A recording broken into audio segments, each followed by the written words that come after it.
سلام، خیلی خوش اومدین به این چالش 5 روزه با نرم افزار فوق حرفه‌ای الایت موشن. قول میدم بعد از پایان این چالش بتونین طراحی ها و ادیت های خیلی خوشگلی رو با این نرم افزار بزنید. صفحه اصلی الایت موشن که به زبان انگلیسی سری توضیحات راجع به نرم افزار داده. روی تمپلیت که میزنیم یه سری آموزش های کوتاه به زبان انگلیسی هست، میتونید بریم ببینید. روی پروژه که میزنیم پروژه های لایه بازتون هست. اینجا روی 3 خط بالا بزنید و این تنظیمات رو حتما طبق چیزی که توی عکس میبینین رو انجام بدید. اینجا تیک اولی رو روشن کنید. اینجا مدت زمان عکستونه، میتونید 10 ثانیه هر تعداد که خواستین بزنید. روی مثبت پایین میزنیم و اینجا سایز پروژه‌ای که میخواین ایجاد کنیم. این هم که رنگ بک‌گراند، اینجا هم 1080. خب ما میخوایم مثلا سایز استوری باشه یا سایز پست باشه. اینجا من ایجاد پروژه رو میزنم، کریت پروژکت، به این شکل و پروژه‌مو ایجاد میکنم. خب این صفحه ایجاد پروژه‌مون هست. من اینترنت رو خاموش کنم. خب اینجا روی مثبت میزنیم و یه سری شکل‌ها در قسمت شکل‌ها به ما داده که میتونیم یه عالمه المان، وکتور و هر چیزی که دوست داشته باشیم با اینا درست کنیم. در قسمت مدیا عکس‌ها و ویدیومون رو میتونیم وارد کنیم. ایدیو میتونیم موسیقی هامون. اینجا هم کامرا یا دوربینه که این خیلی مفصله. اینم تکستمونه، نوشتنمونه. اینم وکتور دراوینگ که حالا باش کار داریم. اینجا هم میتونیم یه سری نقاشی ها انجام بدیم دراوینگ به شکل برای نور پردازی و این مسائل خیلی کاربرد داره. خب دیگه این 3 تا ابزار توی همه قسمت ها به صورت مشترک هست. تمپلیت هم چیزی که قبلا درست کردیم. خب من بیام یه پروژه ایجاد کنم که شما بهتر متوجه بشید. مثلا یک مربع میارم. اینجا میتونیم رنگش رو روی این سطر بزنیم و تغییر بدیم. دیگه اینجا میتونیم بهش استروک بدیم، یعنی حاشیه بهش بدیم با هر رنگی که دوست داریم. اینجا بولدر همون حاشیه است. من میتونیم به حالتهای مختلف، یعنی داخل شکل باشه، بیرون باشه، کنار باشه. اینجا سایزش رو میتونیم تغییر بدیم که اینجا هم شادو هست. حالا من اینو حذف کنم که میتونیم یه حالت سایه مانندی بهش بدیم و یا حالت درخشندگی در منبع نورم با همین شادو انجام میشه. خب اینجا هم بلندینگه که یه سری ترکیب ها، یه سری افکت های رنگی نوری هستش. بچه ها من اینا رو تون توضیح میدم. در روزهای آینده ما یک پروژه داریم که از 0 تا 100 یادتون میدم. این قسمت ترانسفورم میتونیم جابجا کنیم. این قسمت میتونیم بچرخونیم. اینجا میتونیم سایز رو بزرگ و کوچیک کنیم. این قسمت هم میتونیم مثلا اینو کج کنیم، اینوری، این طرفی، بالا، پایین و به این شکل درستش کنیم. خب دیگه کدوم قسمت ابزارهامون؟ اینجا هم ادیت شیپه. اینجا میتونیم کناره ها رو گرد و یا به حالت اول برگردیم. اینجا هم از بغل سایز رو بزرگ و کوچیک میکنه.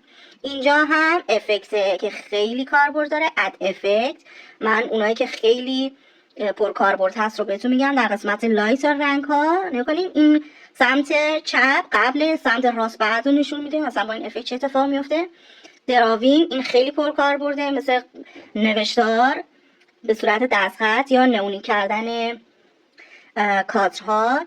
بلر، گاسین بلر هم خیلی کاربرد داره که میگم در ادامه که این پروژه ایجاد میکنیم یه چند تا از افکت ها رو یادتون میدم. خب اینجا بند مثل حرکت دادن اعضای بدن دیگه. اینجا یه سری افکت های نوری و اینجا این 3 بعدی کردنه، مثل این قسمت که ندیدین اون صفحه جمع میشه مثل ورق زدنه. اینجا هم لرزش و این چیزاست که خودشون به صورت پیش‌فرض یادتون داده. اینجا مثل چشمک زدن، رنگ ها رو کم و زیاد کردن و به این شکل. خب این هم که تکست، اینو گفتم؟ نه اینو نگفتم. این هم بک‌گراند سبز رو کروماست، میتونین حذف کنین. این هم که گفتیم. اینم مربوط به تکست نوشتاری که میتونین یه سری افکت ها رو بهش بدین. خب حالا من یه پروژه خیلی ساده ایجاد کنم تا یه سری چیزای دیگرم بهتون یاد بدم. خب این حالتی بزرگش میکنیم و در قسمت مثبت مدیا میریم و عکس، حتی فیلمتون هم میتونین بچه ها وارد کنین. خب من یه دونه از این عکس رو وارد کنم، مثلا این. خب اینجا یه خورده ای سایزش رو کوچیک میکنیم که تقریبا همسایز مربع زیری باشه. خب این حالتی روش ضربه میزنیم روی 3 نقطه بالا. اینا هم خودشون بچه‌ها کچ میکنن، برعکس میکنن. اینجا هم کریت ماسک رو که میزنیم نگاه کنین میره داخل اون مربع قرار میگیره و میتونین جابجاش هم بکنین داخل مربع، کامل میره داخل مربع. میگم بچه این پروژه خیلی ساده است، توی روزهای آینده یه چیز حرفه‌ای تر قرار یادتون بدم. خب دیگه مثلا نوشتار میخوایم شروع کنیم به نوشتن. مثلا من مینویسم محستی، این حالتی. در قسمت بالا رنگش رو میتونم تغییر بدم. اینجاست، حالا من بیارمش پایین. خب اینجا سایز رو میتونیم بزرگ و کوچیک کنیم. اینجا وسطچین، اینجا روی این میزنیم view all fonts، میزنیم روی 3 خط بالا import font، میخوایم فونت اضافه کنیم. در قسمت سرچ مینویسیم مثلا نستعلیق. خب نستعلیق کشیدنم میاریم اینجوری روش ضربه میزنیم تا جزء فونتای لایت موشن قرار بگیره. حالا تو قسمت سرچ هم میتونیم بریم پیداش کنیم، مثلا می‌نویسیم نستعلیق اومد، اینجا روش میزنیم نوشتاریمون شد با فونت نستعلیق. خب حالا من رنگش رو تغییر بدم که مشخص باشه. اینجا میتونید دیگه این قسمت هم سایزش رو بزرگ و کوچیک کنین، هم قسمت بالا میشد همین قسمت هم میشه. خب اینجا هم میتونین مثلا یه شادو بهش بدین که بیشتر مشخص باشه، یه خورده کمترش کنیم. خب حتی میتونین به مثلا عکسمون افکت بدیم، مثلا افکت بلر، گاسیان بلر، استاندارد ستینگ. اینجا مثلا با این قلتک میزانش رو کم یا زیاد کنیم. اینجا یک کیف فریم میدیم، لوزیک بغل رو نگاه کنید بچه‌ها.